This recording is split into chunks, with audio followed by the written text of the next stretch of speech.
Sementara itu, saudara keluarga dan kuasa hukum almarhumah Dr. Icha Pakaienoni mendatangi Mapolda NTT. Keluarga melaporkan 3 anggota DPRD Timur Tengah Utara yang diduga melakukan intimidasi ke Dr. Icha. Ayah dan ibu serta adik dari almarhumah Dr. Icha Pakaienoni tiba di Mapolda Nusa Tenggara Timur. Mereka didampingi kuasa hukum yang melaporkan 3 anggota DPRD Timur Tengah Utara yang diduga melakukan intimidasi terhadap Dr. Icha. Selain kuasa hukum, keluarga Icha juga didampingi Dinas Perlindungan Perempuan dan Anak serta pihak LPSK yang sudah hadir dahulu di Mapolda NTT. Hingga saat ini laporan masih dibuat di SPKT Mapolda NTT. Tampak adik kandung Dr. Icha membawa foto almarhumah. Sementara kuasa hukum membawa sejumlah dokumen yang diserahkan ke polisi.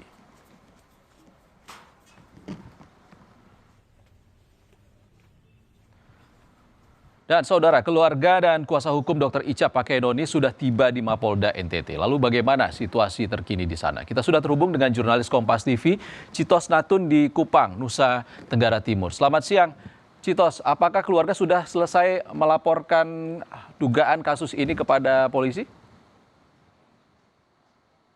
Saudara, memang benar hari ini pihak keluarga dari almarhumah Dr. Icha bersama tim kuasa hukumnya telah tiba di Mapolda NTT sekitar pukul 11 siang tadi dan kurang lebih sudah 3 jam mereka berada di SPKT untuk membuat laporan polisi secara resmi.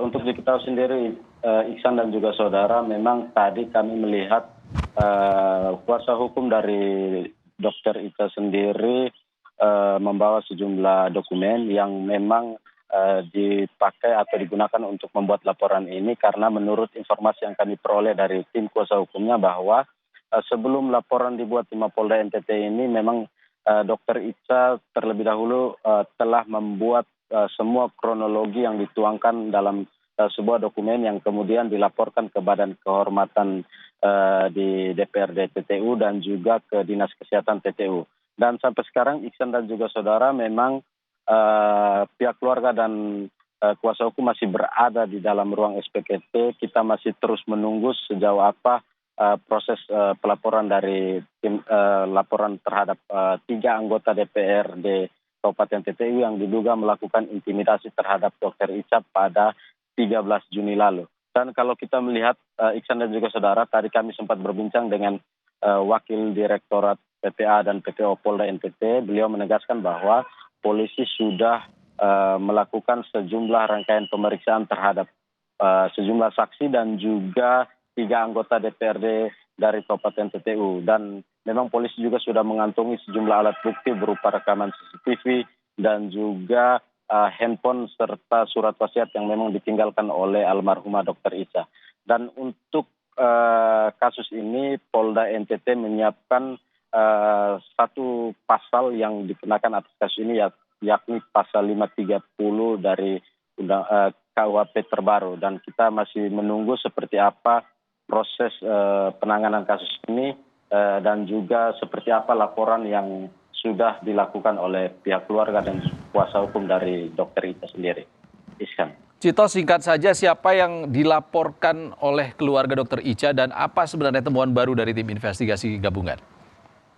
Baik, untuk yang dilaporkan Iksan dan juga saudara, tadi kami berkoordinasi dengan tim kuasa hukum dari keluarga Dr. Icha bahwa yang dilaporkan adalah 3 anggota DPRD Kabupaten Timur Tengah Utara yang diduga melakukan intimidasi terhadap Dr. Icha saat menangani pasien gigitan ular pada tanggal 13 Juni lalu di Rumah Sakit Leona Kehamnanu.